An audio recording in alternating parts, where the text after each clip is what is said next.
Hello दोस्तों, स्वागत है एक और नए कमाल के वीडियो में। तो आज हमारे पास है टेक्नो का स्पार्क 6 एयर डिवाइस, जिसमें है चार्जिंग की प्रॉब्लम। तो इसकी प्रॉब्लम को बड़ी आसानी से रिपेयर करेंगे हम। तो सबसे पहले हमने चार्जिंग लगा के दिखाता हूँ मैं, चार्जिंग कनेक्ट करके अपने फ़ोन में। तो इस चार्जर से जो टेक्नो का डिवाइस है इसमें चार्जिंग नहीं आई है, लेकिन हमने जियो फ़ोन में कनेक्ट किया है तो जियो फ़ोन में आसानी से चार्जिंग चल गई है, यानी चार्जिंग कनेक्ट हो गया है आसानी से। तो इसलिए मैंने आपको ये जियो फ़ोन कनेक्ट करके दिखाया है कि आप ये सोचें कि शायद चार्जर बंद होगा, तो इसलिए मैंने आपको जियो फ़ोन में चार्जिंग कनेक्ट करके दिखा दी है इसमें।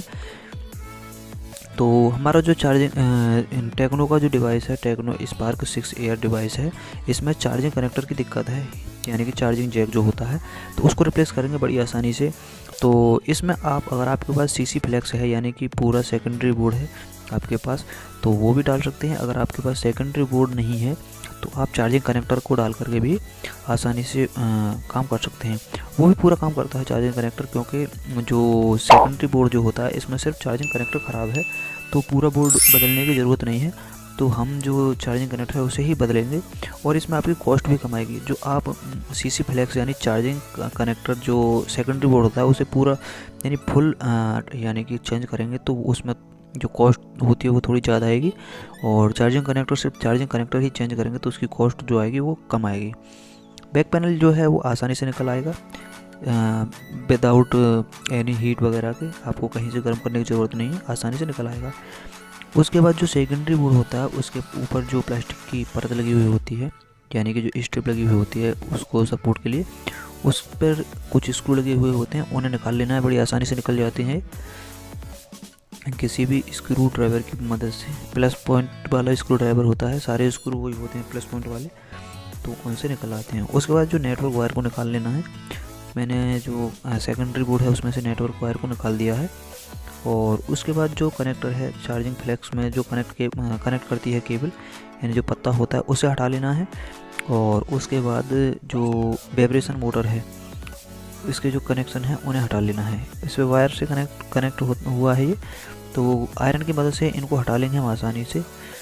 तो ये देखिए हमने आसानी से इसको हटा लिया है। उसके बाद जो सेकेंडरी बोर्ड है इसे अलग निकाल लेंगे डिवाइस से। तो मैं ये जो चार्जिंग कनेक्टर है ये फ़िलहाल तो एयर हॉट मशीन से चेंज करूँगा।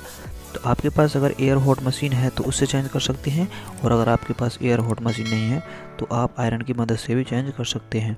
हालांकि आयरन की मदद से चेंज अगर इसको करेंगे तो थोड़ा टाइम लग जाता है। एयर हॉट जो गन होती है, एयर हॉट मशीन होती है, इसको एसएमडी मशीन भी बोल देते हैं, उसे चेंज करने में काफ़ी कम समय लगता है, काफ़ी आसानी से ये चेंज हो जाएगा। वो भी बिल्कुल जैसा कंपनी से लगा हुआ आता है उस प्रकार का चेंज करेंगे। मेरे पास ओरिजिनल कनेक्टर है इसका, चार्जिंग कनेक्टर ओरिजिनल वाला, तो मैं इसे चेंज करूंगा इसमें आसानी से। आपको ये जो कनेक्टर है ऑफलाइन मार्केट में कहीं से भी आप खरीद सकते हैं। अगर आपको इसके प्राइस के बारे में जानना है तो आप मुझे कमेंट कीजिए, मैं आपको कमेंट में अपडेट कर दूंगा, क्योंकि इसके जो प्राइस होते हैं वो कम ज़्यादा होते रहते हैं। मैं अभी जिस समय वीडियो बना रहा हूँ और उस समय के प्राइस बताऊँगा तो वो हो सकता है आपके यहाँ से ज़्यादा हो या कम भी हो सकते हैं। तो प्राइस के लिए आपको कमेंट करना पड़ेगा नीचे। आपको चार्जिंग कनेक्टर का प्राइस जानना है तो भी कमेंट कीजिए, सीसी फ्लेक्स का प्राइस जानना है तो भी कमेंट कीजिए। इस डिवाइस से संबंधित कोई भी और भी आपकी समस्या है तो आप उसके लिए भी मुझे कमेंट कर दीजिए। अगर आपकी समस्या थोड़ी ज़्यादा बड़ी है तो आप मुझे इंस्टाग्राम पर डायरेक्ट मैसेज कर दीजिए, यानी डीएम, मैं वहाँ से आपको रिप्लाई दे दूँगा। तो जो हमारी एसएमडी मशीन है यानी एयर हॉट गन मशीन है, उसकी मदद से मैंने इस कनेक्टर को बड़ी आसानी से निकाल लिया है। तो इसमें एक फ़ायदा ये भी रहता है, अगर आप आयरन की मदद से निकालेंगे तो जो प्रिंट होते हैं, जो चार्जिंग कनेक्टर के जो लेग कनेक्ट होते हैं वो प्रिंट निकल सकते हैं। अगर वो प्रिंट उखड़ जाते हैं तो काफ़ी समस्याओं का सामना करना पड़ता है। तो एसएमडी मशीन की मदद से अगर कनेक्टर निकालेंगे तो वो प्रिंट बड़ी आसानी से सेफली डिसकनेक्ट हो जाते हैं चार्जिंग कनेक्टर से।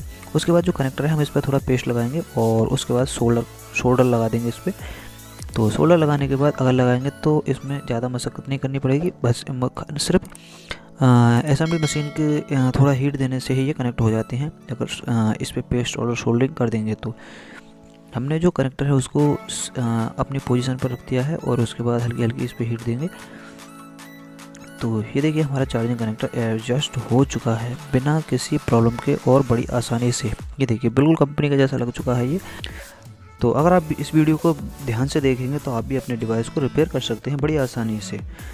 आपके पास SMD मशीन नहीं है तो आप आयरन की मदद से भी कर सकते हैं, लेकिन वहाँ पे आपको थोड़ी सावधानी बरतने की ज़रूरत रहेगी। तो हालांकि अगर आपका जो चार्जिंग जो ये सेकेंडरी बोर्ड है इसमें कोई दिक्कत भी हो जाती है, प्रिंट वगैरह भी निकल जाते हैं, तो चार्जिंग बोर्ड आसानी से मार्केट में मिल जाता है, वहाँ से ले सकते हैं। एक बार ट्राई करने में क्या जा रहा है। तो हमने अपना जो डिवाइस है उसे रिपेयर कर लिया है, यानी चार्जिंग की समस्या थी वो हमारी सॉल्व हो चुकी है। आपके पास अगर कोई और भी डिवाइस है उसमें कोई भी किसी भी प्रकार की समस्या है तो आप हमें इंस्टाग्राम, टेलीग्राम या ट्विटर पर DM कर दीजिए, मैं वहाँ पे आपको जवाब दे दूँगा। तो सबसे पहले करना क्या है, हमें जो चार्जिंग कनेक्टर सेट करने के बाद उस सेकेंडरी CC फ्लैक्स में जितने भी कनेक्टर थे उन्हें कनेक्ट कर लेना है सेकेंडरी बोर्ड से। हमने जो फ्लैक्स केबल थी वो कनेक्ट कर ली है, नेटवर्क वायर कनेक्ट कर ले रहे हैं यहाँ से हम, और उसके बाद जो हमारी जो वाइब्रेशन मोटर थी उसके जो वायर्स थे उन्हें भी कनेक्ट कर देना है सेकेंडरी बोर्ड से। तो देखेंगे ये काम कर रहा है नहीं कर रहा। हालांकि मुझे पूरा विश्वास है जो हमारा कनेक्टर है वो सही से सेट हुआ है, तो चार्जिंग कनेक्टर काम करेगा ही करेगा, ना करने वाली तो कोई बात ही नहीं है इसमें। तो अगर आप हमारे चैनल पे नए हैं तो प्लीज़ चैनल को सब्सक्राइब कर लीजिए, क्योंकि हम ऐसी ही इंटरेस्टिंग वीडियो और नॉलेजेबल वीडियो डालते रहते हैं। तो और अगर आपको ये वीडियो पसंद आया हो तो वीडियो को लाइक भी कर दीजिए। किसी डिवाइस से संबंधित कोई भी आपकी समस्या है तो आप हमें कमेंट कर सकते हैं, जिसका जवाब आपको मैं कमेंट में ही दे दूँगा।